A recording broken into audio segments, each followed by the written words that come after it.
Вы смотрите новости в прямом эфире на Якутия-24. В студии работает Василий Раченко. И вот о чем пойдет речь в этом выпуске. Увеличить страховой запас почти на 2 миллиарда рублей. Госсобрание Илтумен обсудило решение вопроса о повышении заработных плат медиков и финансировании закупки медицинского оборудования. В Алданском районе возобновили ремонт дорог. Начали с улицы в Тамоте. Дальше больше. Каковы сроки и когда горожане смогут проехаться по новому асфальту? Сегодня по всей России празднуют день рождения Пушкина и приуроченный к нему День русского языка. А какие мероприятия прошли в столице и районах республики в честь Александра Сергеевича?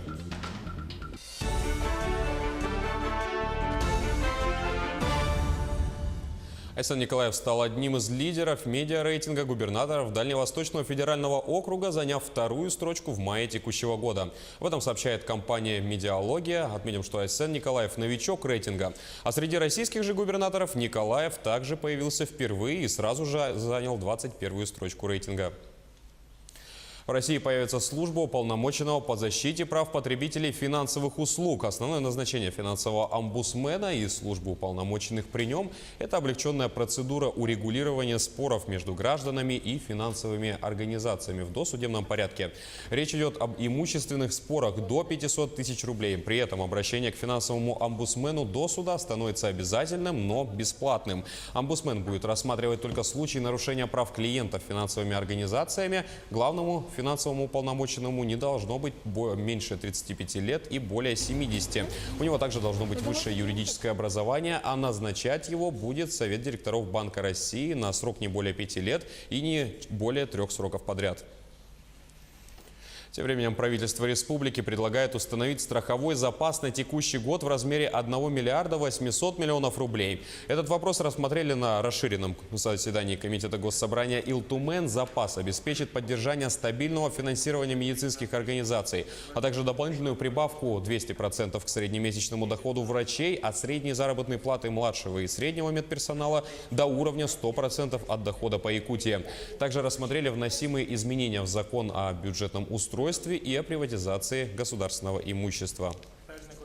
Если раньше то, что касалось прогнозного плана более 100 миллионов рублей, внесение изменений никаким правилам не оговаривалось. Поэтому мы его предложили привязать к правилам, которые приняты постановлением правительства.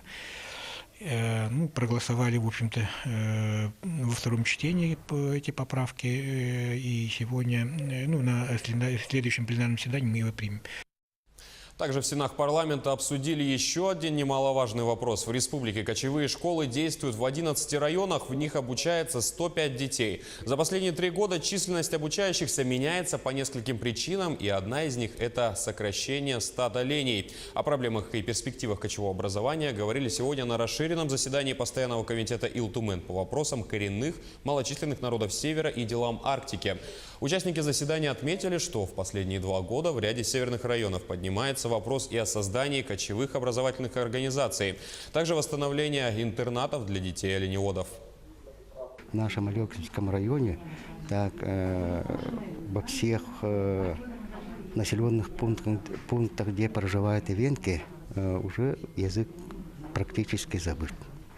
В этих условиях, например, мы должны обязательно детям привить любовь к своему родному языку, культуре. И для этого мы каждое лето собираем детей для того, чтобы хотя бы приобщить к разговорному ивенкийскому языку. Ассоциация строителей Амуро-Якутской магистрали после зимнего периода возобновила работы по асфальтированию дорог в муниципальных поселениях Алданского района. Работы начались в городе Тамот по улице Нагорная, проведен контрольный осмотр и подведены промежуточные итоги с оценкой «хорошо». Водителям автомобильного транспорта рекомендуется соблюдать установленные знаки и временно ограничить скорость при движении во время проведения дорожных работ. В случае, если хорошая погода будет благоприятствовать, то дорожные работы намерены завершить в первой декаде июня. Штрафы за нарушение правил дорожного движения с 1 января 2019 года пойдут на дороги регионального и местного значения.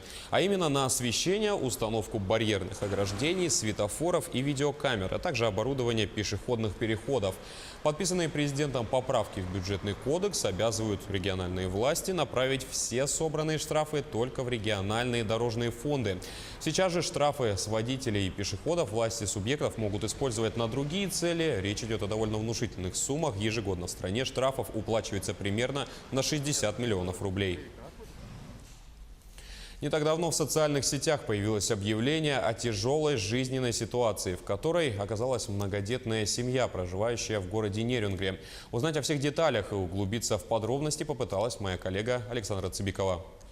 Галина Дягилева в феврале этого года родила 7-го ребенка. Роды были преждевременные, поэтому первое время мама с новорожденным находились в медицинском центре. Ребенку были необходимы лекарственные препараты и специальные смеси для недоношенных. Дети проживают с родителями в городе Нерюнгри с 2013 года. В съемной квартире 6 из них несовершеннолетние, 3 не имеют прописки и не посещают детский сад. Приехали мы в Нерюнгринский район из поселка Депутатского в 2013 году. Всей семьей переехали. На тот момент у нас было 4 детей, пока старшие еще не выросли. Первая, конечно, проблема, с чем мы столкнулись, это жилье. Поэтому и до сих пор мы арендуем, снимаем жилье, потому что купить пока у нас нет никакой возможности. И вторая проблема – это у меня прописка с маленькими детишками, 3 маленьких, которые родились уже здесь. Тем временем в Нерюнгринском управлении социальной защиты и труда сообщили, что данная гражданка к ним не обращалась. Оказалось, что Галина Дягилева до сих пор не воспользовалась республиканским материнским капиталом. Она о нем просто не знала. На сегодняшний день работники соцслужбы проявляют содействие многодетной семье, помогая ей по сбору всех необходимых документов для реализации республиканского материнского капитала, а также консультируют ее по вопросам получения социального жилья и прописки. Данная семья обратилась к нам за материальной помощью на продукты питания и одежду. В данном случае управление соцзащиты также формирует пакет документов. Когда пакет документов будет собран и приведен в порядок, тогда мы направляем в управление по месту регистрации данной семьи. И там уже будет им оказана помощь. Надеемся, что в ближайшее время многодетная семья получит все полагающиеся ей социальные выплаты, а работники социальной службы будут курировать семью Дягилевых в сборе всех необходимых документов. Александра Цыбикова, Сергей Козеров, Нерюнгри. В год новаторства в Якутске на территории старого города и в Центральном парке культуры и отдыха появятся точки доступа к бесплатному Wi-Fi. Об этом сообщила администрация города Якутска. Цитата: «Проект бесплатного доступа к Wi-Fi в общественных пространствах города Якутска готов к запуску. Сейчас точки доступа открыты в тестовом режиме. Ведутся работы по размещению городских порталов на стартовую страницу, где будут доступны 4 городских ресурса, в том числе и oneclick.ru. Об этом рассказал исполняющий обязанности директора Центра информационных технологий Николай Ушницкий. Торжественный запуск новых точек Wi-Fi состоится в Якутске на следующей неделе. Также в ближайшие годы проект бесплатной сети внедрят во все городские общественные зоны. Около полусотни алданцев решили проверить собственную грамотность в пушкинском диктанте. Первоначально предполагалось, что знания померятся ученики старших классов, однако возрастные границы были полностью стерты. Написать пушкинский диктант решились как младшие школьники, так и педагоги и родители. Орфография, пунктуация, знания поэзии Золотого века, задания диктанта охватывали множество направлений. Результаты не обязательны, но весьма интересные проверки станут известны не сразу. Работы для проверки отправят в столицу республики. В праздничный день для России, в день рождения Александра Сергеевича Пушкина, наша школа решила в первый раз присоединиться к всероссийской акции «Быть грамотным модно». Эта акция включает в себя написание пушкинского диктанта.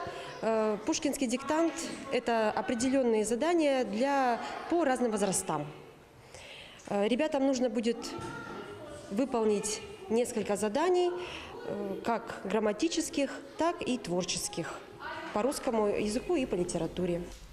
А в Якутске в честь дня рождения Александра Сергеевича состоялся первый республиканский конкурс художественного слова «Народы читают Пушкина». Участие приняли около 40 человек в возрасте от 7 до 79 лет. Им необходимо было наизусть рассказать одно из произведений поэта. Жюри же выступили педагоги-писатели, специалисты Дома дружбы народов. Победители получили дипломы и статус лауреатов. Я преследовал цели, во-первых, развитие памяти не бояться сцены и поддержание патриотизма. Сегодня я подготовил произведение «Во глубине сибирских руд», посвященное каторге его близких друзей после Октябрьского восстания. Оно мне понравилось тем глубиной своих высказываний, насколько Пушкин хотел показать, что он переживает за них, за каторжников, тех, которых в Сибирь сослали. В этом году в Якутске также планируют высадить 1,5 миллиона цветов. При этом организаторы акции отмечают, что большее внимание уделят качеству посадки, организации системы полива и ухода за растениями.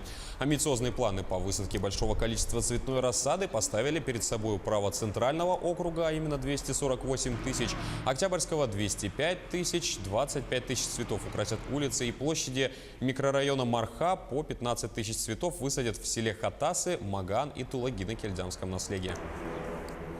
Знаменитый пейзаж Ван Гога ушел с молотка за 7 миллионов евро. Картина художника «Женщины в дюнах за починкой сетей» 1882 года была продана на аукционе в Париже. Продолжит тему Артем Сторонов.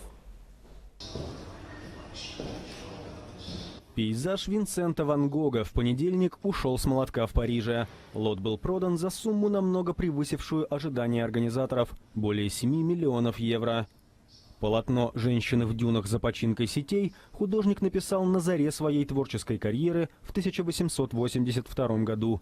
На его создание Ван Гога вдохновил сельский пейзаж под Гаагой, где мастер проживал в те времена. В картине есть элементы, ставшие впоследствии знаковыми для автора, например, темные небеса и вороны. Организаторы торгов ожидали выручить за пейзаж от 3 до 5 миллионов евро. Но покупатель из Северной Америки, пожелавший остаться анонимным, оказался готов заплатить за шедевр гораздо больше. Почему так дорого? Нужно понимать, что на рынке практически не осталось картин Ван Гога. Все они находятся в музеях и фондах. Так что покупатели готовы платить и переплачивать за столь важную и качественную работу. Последние 8 лет «Женщины в дюнах за починкой сетей» находились в экспозиции музея Ван Гога в Амстердаме, но затем предыдущий владелец решил продать полотно. А на этом у меня все. Спасибо за внимание и всего вам доброго.